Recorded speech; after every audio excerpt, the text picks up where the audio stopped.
In John Wick 2, John Wick remains out of retirement in order to honor this blood oath that he's taken to go against the International Assassin's Guild, but that all leads him to travel to Rome and take on some of the most dangerous assassins.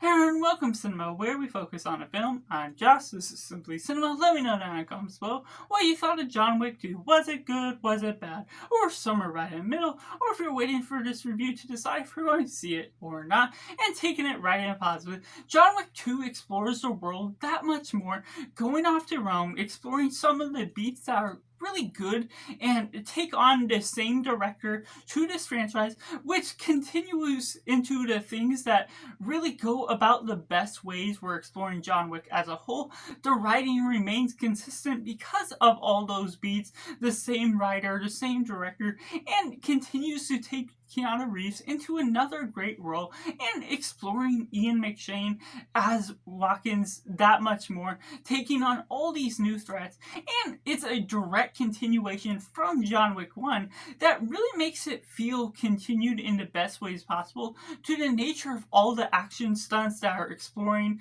going on throughout. We're not getting David Leitch this time around doing all the same sort of stunts, but there's still something that brings about the entertainment, the exploration to this rather simple story that expands upon all these different side quests, these different villains, these subplots that really mean a lot to how we're continuing on from the franchise as a whole, making it feel like a direct chapter 2 that does explore all these new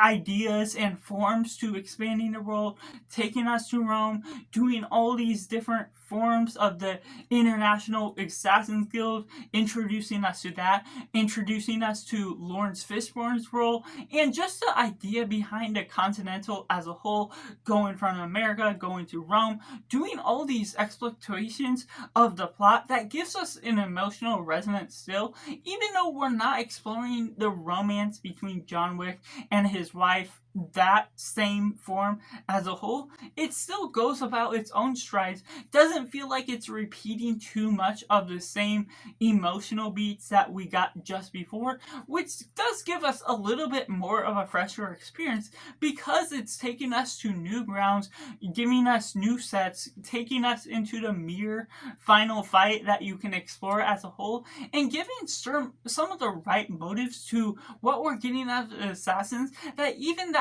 though they're not emotional connected, you don't see the full motives or deep backstories that you may want to expect out of this. It still goes about its own strides to tell its story in a simple and pure way, in a way that really makes us understand, be able to follow through without any too much trouble to know what the story is speaking to as a whole, not having too much complex themes, but still being able to go about its own moments that explores the type of film that it just wants to be as a pure action extravaganza. Which takes me into the mixed elements. There's, of course, like the first film, the emotional beats that don't necessarily build upon these heavy, complex stories. You may want something more out of it. You may want certain ideas where you don't have to suspend your disbelief. So it will be a hit or miss for those that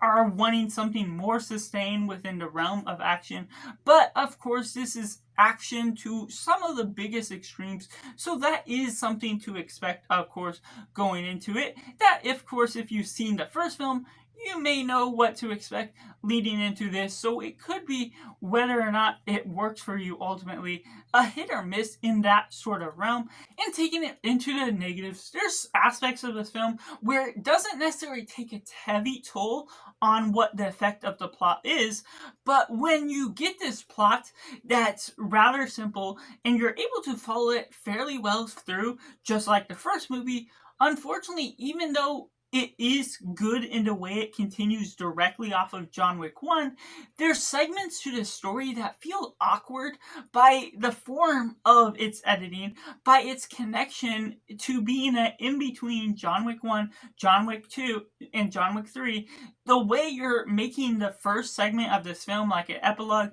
and then the last segment like an epilogue that teases John Wick 3, but also having the inner parts of the story where this portion here, and then the third act feels like its own portion because it's introducing us to new characters at the final act that do play an effect, do aid what's going on with the story as a whole, but feel like a slight tonal shift by the way it introduces us those characters, by the way they suddenly appear out of nowhere. You know there's not necessarily any aid to make you understand where they come from, but there's the obvious clues that there's a past relationship that you have to catch up on, that you understand from the get-go with how things come about, with the dialogue that aids along without feeling like it's mansplaining this situation as a whole. But ultimately there's a form of communication with that because it's segmented in a way that suddenly new characters are coming out of the blue.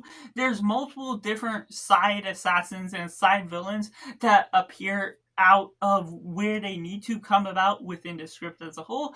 Though they have all the right beats, all the right moments to really have a shining part of the story,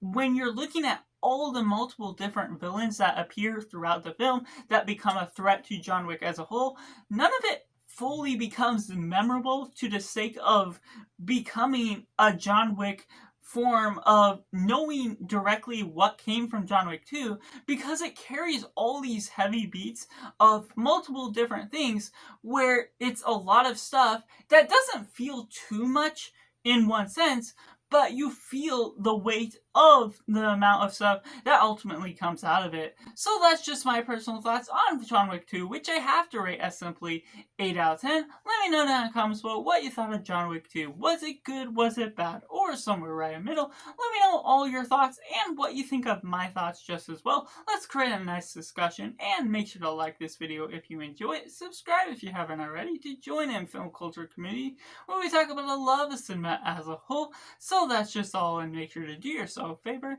and go watch a movie.